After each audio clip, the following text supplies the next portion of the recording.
چلیں اعوذ باللہ من الشیطان الرجیم بسم اللہ الرحمن الرحیم الحمد للہ رب العالمین وصلی اللہ علی محمد وآلہ الطاہرین اللہم صلی علی محمد وآلہ محمد. چلیں صاد کیا ہے؟ صاد یہ وقف مرخص کی علامت ہے. کس کی؟ وقف مرخص. وقف یعنی ٹھہرنا، مرخص یعنی رخصت، اجازت، یعنی رکنے کی اجازت دی گئی ہے.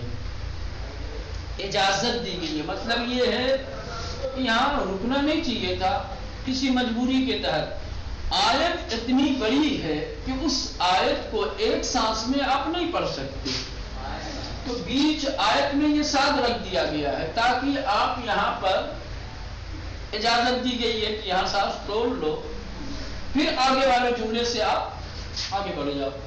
بات سمجھ میں آئی؟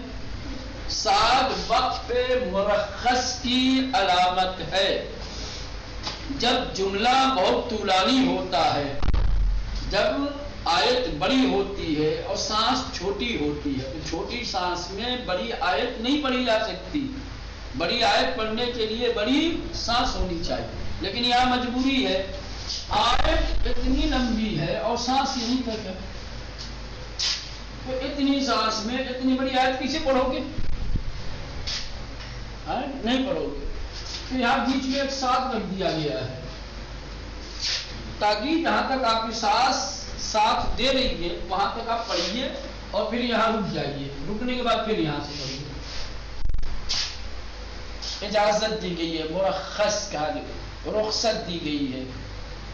ٹھہرنے کی جگہ نہیں تھی، یہ آپ کی سہولت کے لیے، آپ کی آسانی کے لیے، آپ کی چھوٹی سانس کو دیکھ کر یہ علامت بنائی گئی ہے. ٹھیک، ساتھ وقف مرخص کی علامت ہے. جہاں جملہ بڑا ہوتا ہے اور سانس چھوٹی ہوتی ہے وہاں یہ علامت ہوتی ہے تاکہ تلاوت کرنے والا یہاں پہ رکے اور پھر ایک نئی سانس لے کر کے آگے کے جملے سے آگے بڑھ جائے. ٹھیک سمجھ میں آئی؟ اس کے بعد لا. لا وقف ممنوع. کیا ہے؟ ممنوع. وقف ٹھہرنا، ممنوع یعنی منع ہے. وقف ممنوع کیا ہے؟ ممنوع یعنی منع. یہ بالکل میم کے برخلاف ہے، ایک دم اپوزٹ ہے میم کے. میم وقف لازم، ٹھہرنا ضروری تھا، واجب تھا، اگر نہیں ٹھہرو گے تو مانا کرو. لا وقف ممنوع، ٹھہرنا منع ہے، ٹھہرو گے تو مانا غلط ہو جائے گا. سمجھ رہے ہیں؟ ہاں. لام وقف ممنوع کی علامت ہے، یعنی جہاں یہ علامت ہو وہاں پر ٹھہرنا منع ہے، وہاں وقف نہیں کرنا چاہیے.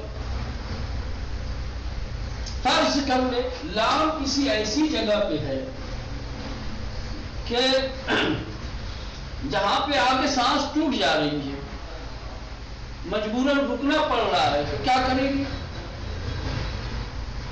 پھر پیچھے سے پڑھنا پڑے گا. ساتھ والے میں نہیں، ساتھ والے میں جہاں ساتھ بنا تھا وہاں سانس توڑی اور پھر آگے سے آپ نے شروع کر دیا. لیکن لام میں اگر کسی وجہ سے سانس ٹوٹ بھی جائے تو پھر آپ آگے سے نہیں پڑھ سکتے، آپ کو پھر پیچھے جانا پڑے گا اور پیچھے سے پھر آگے بڑھنا پڑے گا، کیونکہ یہ وقف ممنوع ہے. جہاں نہیں رکنا چاہیے تو آپ وہاں رک گئے. اب جب وہاں رک گئے آگے اگر پڑھیں گے، سمجھ رہے ہیں، تو معنی غلط ہو سکتا ہے. لہذا آپ پیچھے جائیے، پیچھے کے جملے سے شروع کیجیے اور پھر آگے بڑھیے. لام یہ وقف ممنوع کی علامت، لا لام نہیں بلکہ لا. لا وقف ممنوع کی علامت ہے، یعنی اس جگہ پہ ٹھہرنا رکنا منع ہے. اگر سانس کم ہونے کی وجہ سے یا کسی بھی اور وجہ سے کھانسی آ گئی آپ کو، آواز پھنس گئی ہے آپ کی، سمجھ رہے، کسی بھی وجہ سے اگر آپ اس جگہ پر رک جاتے ہیں، ٹھہر جاتے ہیں، تو دوبارہ شروع کرنے کے لیے آپ کو پیچھے سے شروع کرنا پڑے گا. جو لام کے آگے زفر کرنے یہ آیت آ رہی تھی، یہاں سے یہاں تک تھی، یہاں تک آپ کو لانا تھا، لیکن آپ کی سانس یہیں ٹوٹ گئی.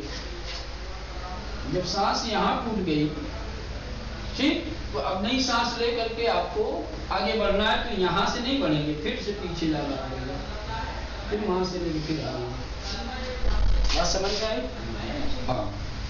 وہ کہہ رہے ہیں کہ لا وقف ممنوع کی علامت ہے. یہاں پر ٹھہرنا منع ہے. اگر سانس کم ہونے کی وجہ یا کسی بھی وجہ سے یہاں پر اس جگہ پر انسان وقف کر لے، تو پھر اس کے پہلے سے جا کر کے جملے کو شروع کرنا ضروری ہے. اس کے بعد ہے قلا. کیا ہے؟ قلا. ٹھیک. قلا یہ کس کی علامت ہے؟ یہ بالکل زے کے برعکس ہے. کس کے؟ حرف زے کے اپوزٹ ہے. حرف زے کے اپوزٹ. زے میں کیا تھا؟ ملا کر پڑھنا زیادہ بہتر تھا. کیا تھا؟ ہے نا، وقف جائز کی علامت تھا، لیکن وصل کرنا بہتر تھا. قلا ایک دم الٹا ہے. قلا میں ٹھہرنا بہتر ہے. البتہ اگر نہیں بھی ٹھہریں گے تبھی کوئی بات نہیں ہے، لیکن ٹھہرے تو بہتر ہے. یہ ایک دم بالکل زیر کے برعکس. ٹھیک سمجھ میں آیا؟ قلا اس جگہ پر ٹھہرنا بہتر ہے. جہاں قرآن میں یہ علامت دکھائی دے تو وہاں پر اگر قراءت کرنے والا ٹھہرتا ہے تو یہ اچھا ہے، بہتر ہے. لیکن اگر نہیں ٹھہرتا ہے تبھی کوئی بات نہیں ہے. ٹھیک. سلا یا سلا کیا ہے؟ یہ بالکل زے کی طرح ہے، کوئی فرق ہی نہیں ہے، ایک دم مساوی ہے زے کے.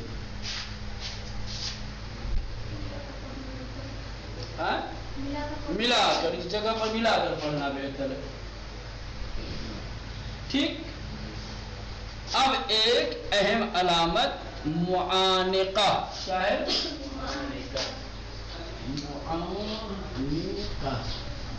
معانقہ کیا ہوتا ہے؟ معانقہ 3 نقطہ. ٹھیک. ایک ہی عبارت میں، ایک ہی لائن میں آپ کو 2 جگہ پر 3 نقطے دکھائی دیں گے. ان دونوں جگہوں پہ جو 3 نقطے ہیں ان کو کہا جاتا ہے معانقہ. ٹھیک. یہ کبھی ایک اکیلا نہیں آتا کہ ایک جگہ میں 3 نقطہ ہے، ہمیشہ 2 جگہ آتے ہیں. ٹھیک. اس علامت کا مطلب ہوتا ہے کہ کسی ایک پہ ٹھہرنا ہے. اس پہ ٹھہر گئے تو اس پہ نہیں ٹھہرنا ہے، اس پہ نہیں ٹھہرے تو یہاں ٹھہرنا ہے. کسی ایک پہ رکنا ہے اور ایک پہ نہیں رکنا ہے. معانقہ 3 نقطہ.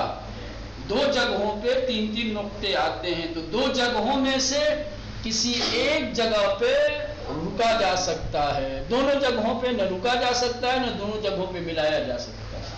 اگر پہلے پہ رک گئے تو دوسرے پہ نہیں رکنا ہے، اور اگر پہلے پہ نہیں رکے تو دوسرے پہ رکنا ہے. ٹھیک سمجھ میں آئی؟ معانقہ یعنی 3 نقطہ. جس جگہ پر یہ علامت ہوتی ہے اس کا مطلب یہ ہے کہ اگر ان میں سے ایک جگہ وقف کیا جائے تو دوسری جگہ ملا کر پڑھا جائے. ٹھیک. اگر پہلی جگہ وقف کیا ہے، ٹھہر گئے ہیں، تو دوسری جگہ نہیں ٹھہرنا ہے، اور اگر پہلی جگہ نہیں ٹھہرے ہیں تو دوسری جگہ ٹھہرنا ہے. ٹھیک سمجھ میں آ گئی بات؟ اب ایک اہم نقطہ یہ علامتیں اپنی جگہ ہیں. ایک علامت ہوتی ہے گول دائرہ بنا ہوا ہوتا ہے، اس کو کہتے ہیں آیت کی نشانی. کس کی؟ ایک آیت مکمل ہوتی ہے، ایک آیت پوری ہوتی ہے نا.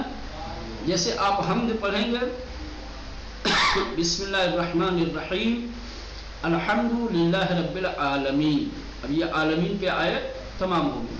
الرحمن الرحیم آیت تمام ہو گئی.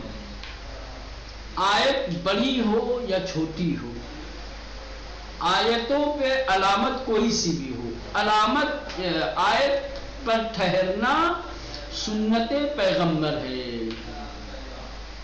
آیتوں پہ علامت نہیں دیکھی جاتی، آیتوں کے بیچ میں علامت دیکھیے، آیت کے آخر میں علامت مت دیکھیے. جہاں آیت پوری ہو گئی وہاں آپ ٹھہر جائیے. آیتوں پہ ٹھہرنا پیغمبر اسلام کی سنت ہے.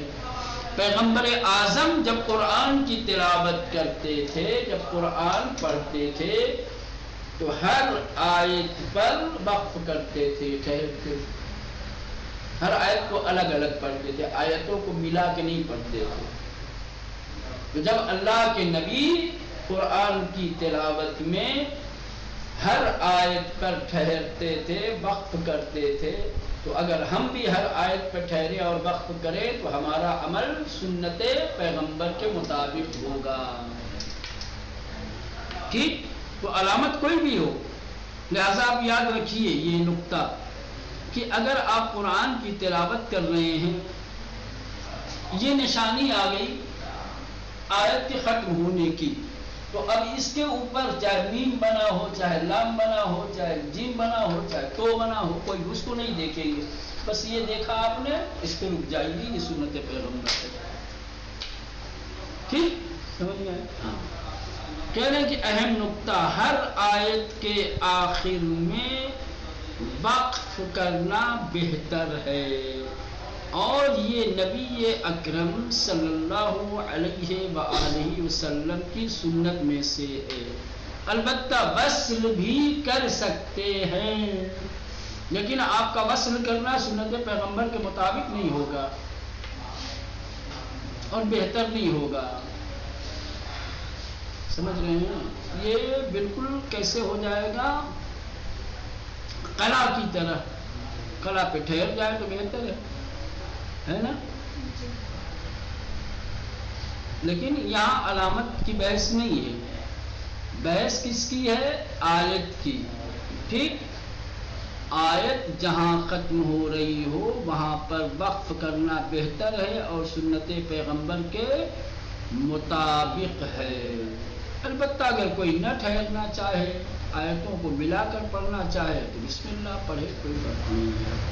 چلے، یہ علامتوں کی بحث مکمل ہو گئی، علامتوں کی بحث مکمل ہو گئی، پوری ہو گئی. اب ان علامتوں کو یاد کرنا آپ لوگوں کی ذمہ داری ہے.